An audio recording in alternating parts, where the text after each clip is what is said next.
Shalom, saat ini saya akan menyampaikan bab 11 mengenai ras, etnis, dan gender dengan saya, Naomi Surya Maharani, nomor absen 24, kelas 10 IPS 1.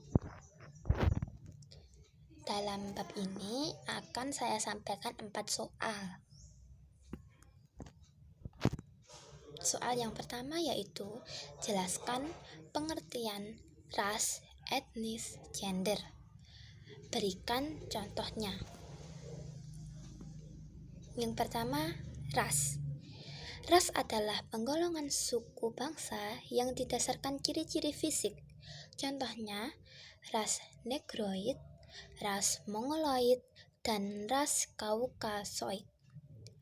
Yang kedua yaitu etnis. Etnis itu semacam penggolongan kelompok manusia berdasarkan kepercayaan, adat istiadat, bahasa, norma, sejarah, dan lain sebagainya. Contohnya itu etnis Tionghoa.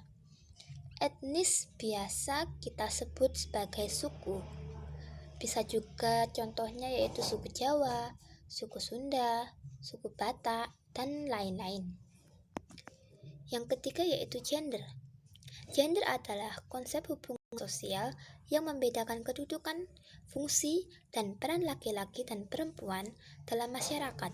Contohnya, di kelas perempuan menyapu dan laki-laki mengangkat kursi. Padahal keduanya bisa melakukan hal tersebut.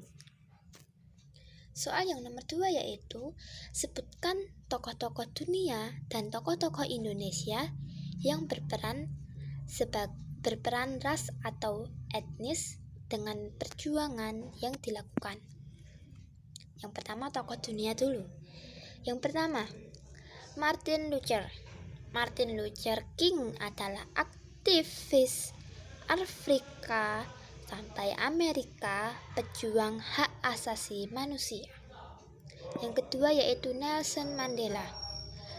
Mandela percaya bahwa orang Afrika kulit hitam harus terbebas sepenuhnya dan menentukan nasib mandiri secara politis. Selanjutnya yaitu Mahatma Gandhi. Berkat usaha yang kerap menyuarakan aspirasi dalam demonstrasi yang damai, India merdeka pada 1947. Ia kemudian dikenal sebagai Father of Nation atau Bapak Bangsa. Yang terakhir yaitu Bunda Teresa. Selama lebih dari 47 tahun, wanita ini mengabdikan diri melayani orang-orang miskin, sakit, yatim piatu, dan orang sekarat. Selanjutnya yaitu tokoh Indonesia. Sebenarnya ada banyak tokoh Indonesia yang berperan penting di sini, tapi saya akan merangkum menjadi 4 bagian. Yang pertama yaitu Raden Adjeng Kartini adalah orang yang membela martabat wanita.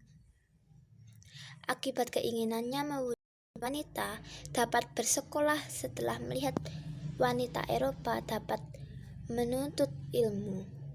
Raden Adjeng Kartini akhirnya membangun sekolah Kartini yang berdiri di Semarang. Yang kedua yaitu Insinyur Soekarno. Soekarno berperan penting dalam kemerdekaan Indonesia dengan mencetuskan Pancasila sebagai dasar negara Republik Indonesia dan berhasil memimpin bangsa Indonesia keluar dari Belanda. Selanjutnya yaitu Ki Hajar Dewantara.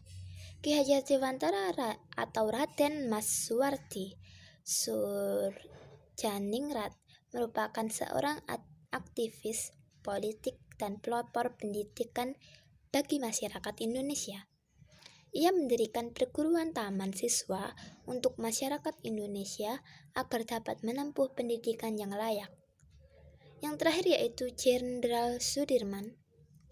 Ia dikenal sebagai pahlawan nasional yang berperan penting dalam memperjuangkan kemerdekaan Indonesia. Pada tahun 1944, ia bergabung dengan Tentara Pembela Tanah Air atau PETA dan merupakan komandan batalion di Banyumas. Selanjutnya soal yang nomor 3, yaitu jelaskan diskriminasi gender, kesetaraan gender, dan keadilan gender, serta berikan contoh. Yang pertama, diskriminasi gender adalah pengucilan terhadap kaum laki-laki atau perempuan karena dianggap kurang dan tidak mampu pada suatu hal.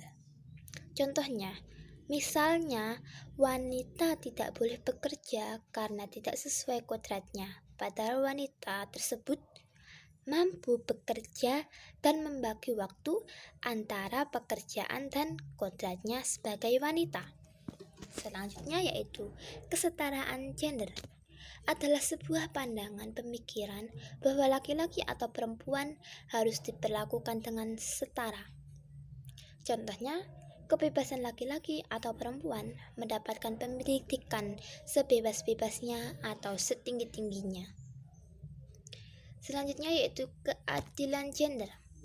Dimaknai dengan kondisi masyarakat yang menempatkan laki-laki maupun perempuan secara adil dan setara. Soal yang terakhir yaitu berikan contoh dalam Alkitab, ras, etnis, dan gender.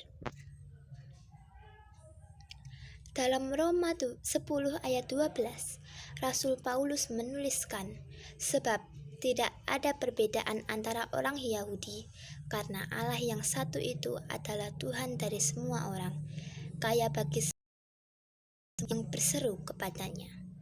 Jadi sekian presentasi dari saya. Terima kasih.